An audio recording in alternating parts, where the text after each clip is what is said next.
Abay, akalain mo, wala talagang tapon sa mga parts ng chicken, ano? Masarap eh. Kaya mga besh, magluto na kayo ng maraming kanin at panigurado, mauubos yan. Garantisado. Nakaprepare na nga itong mga gagamitin nating mga sangkap. Onion, bay leaves, minced garlic, spicy red chili or siling labuyo. Ito na nga, simulan na natin ang paggigisa nitong ating garlic. Siyempre, ang ating susunod ay yung ating onion. Halu-haluin lang mga besh at isusunod na natin itong ating chicken gizzard. Inuna ko to kasi talagang ito ay matigas kesa dun sa ating chicken liver. So mamaya natin ilalagay ito. Halu-haluin lang at pagkatapos nyan lagyan natin ng black ground pepper, ating bay leaves, siling labuyo at sangkutsan lang natin ng saglit. Takpan ito at pagkatapos ng 3 minuto, ayan na nga siya guys.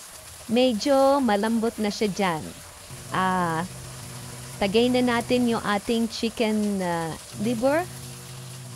Dahan-dahan lang sa paghalo para hindi masira yung ating chicken liver.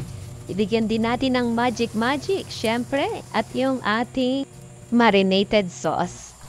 Takpan lang natin ng mga 2 to 3 minutes. Yan mga besh, and then after nyan, maglalagay na tayo ng ating pangpaasim. Ito ay ang ating vinegar.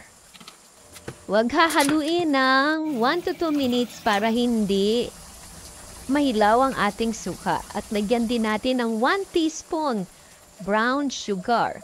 Makakatulong ito sa pagbalance ng ating alat, tamis at asim. Ito po ay nilagay ko lang sa ibabaw ng aking sinaing na bigas. At ayan, instant boiled egg. At syempre, ilalagay din natin yan dito sa ating chicken liver gizzard na galing din sa manok.